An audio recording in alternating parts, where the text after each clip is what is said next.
பாலகிருஷ்ணன் வந்த உடனே என்ன நான் சொன்ன டைமுக்கு நீ சொன்ன டைமுக்கு நான் வந்துட்டேன், நீ இவ்வளோ லேட் பண்ணிட்ட, எனக்கு ஒரு கெட்ட பழக்கம் இருக்கு, நான் எல்லாரையும் காக்க வச்சு தான் பழக்கம் அப்படின்னு சொல்லிட்டு உடனே ஏய் என் பையன் எங்க அப்படி மிரட்டும் போது சண்டை நடக்கும் போது சுற்றி பார்த்தியா எவ்வளோ கேட்ஸ் இருக்கிறாங்க, அவங்க கையில் எவ்வளோ கன் இருக்குது, அப்படியே துப்பாக்கி எடுத்து போட்டாங்கன்னா உடம்புல ஒரு இடம் மிஞ்சாது உனக்கு அப்படி சொல்லும்போது பாலகிருஷ்ணன் சிரிச்சிட்டு ஒரு டைலாக் சொல்வார். இந்த டைலாக் நோட் பண்ணுங்க.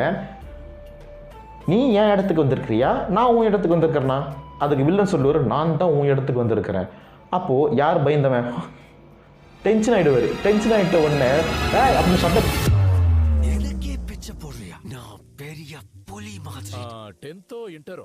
டியூஷனுக்கு போயிட்டு வரும்போது 2 பெரிய புலி குறுக்க வந்து கதையில முன்னாடி போயிட்டீங்க. எவ்வளவு முன்னாடி? ரொம்ப முன்னாடி போயிட்டீங்க. ஹேண்டில் கீழே லிங்க் இருக்கு, அது டச் பண்ணீங்கன்னா ஃபுல் வீடியோ வரும். அப்படி மறக்காம சேனலை சப்ஸ்கிரைப் பண்ணுங்க.